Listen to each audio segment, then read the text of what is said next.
আমার প্রিয় ক্লাস 9-এর ছাত্রছাত্রীরা, তোমাদের ক্লাস 9-এর খুবই গুরুত্বপূর্ণ একটি বিষয় হলো ইতিহাস। আজ আমি তোমাদের কাছে নিয়ে এসেছি তোমাদের ফার্স্ট ইউনিট টেস্টের একটি স্কুলের ইতিহাসের প্রশ্নপত্র। তোমরা এই প্রশ্নপত্রগুলি দেখো, কারণ এই প্রতিটি প্রশ্ন খুবই ইম্পর্টেন্ট এবং এগুলো তোমরা অতি অবশ্যই রেডি করে যেও।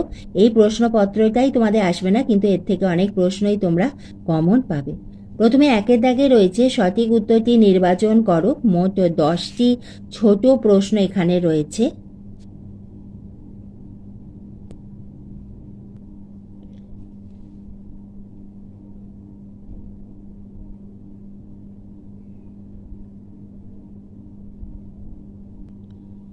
এমসিকিউ এর পরে 2-এর দাগে রয়েছে নিম্নলিখিত প্রশ্নগুলির একটি বাক্যে উত্তর দাও। মোট 6টি তোমাদের লিখতে হবে, প্রতিটি 1 নম্বর করে, মোট 6 নম্বর। এখানে রয়েছে আমাদের এসএকিউ।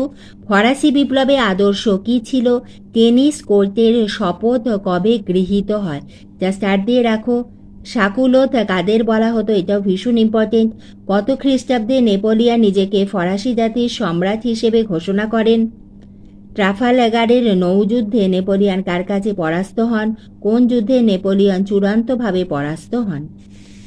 এরপরে 3-এর দাগে 2-3টি বাক্যে উত্তর দাও। অভিজাত বিদ্রোহ কেন হয়েছিল? প্রতিটি প্রশ্নের মান এখানে 2 করে রয়েছে। মহাদেশীয় অবরোধ ব্যবস্থা কি?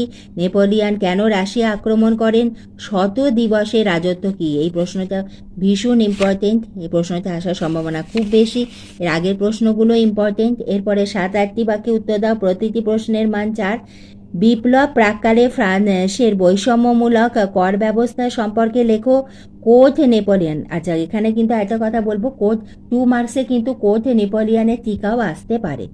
কোর্ট নেপোলিয়ন প্রবর্তনের মাধ্যমে নেপোলিয়ন কিভাবে সাম্যের আদর্শকে বাস্তবায়িত করেন? এই প্রশ্নের উত্তরটা যদি মুখস্থ করো তাহলে কিন্তু তোমাদের কোর্ট নেপোলিয়নের বিষয়ে তোমাদের 2 মার্কস আসুক, 4 মার্কস আসুক, এমনকি যদি 8 মার্কসও এসে যায় তাহলেও কিন্তু তোমরা লিখতে পারবে।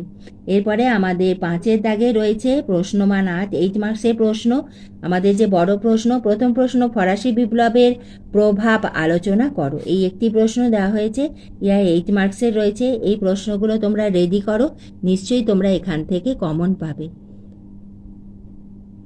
এবং এইভাবে আমি তোমাদের ভিডিও দিতেই থাকবো, তোমরা লক্ষ্য রেখো। ভিডিওটি ভালো লাগলে একটা লাইক করে দিও।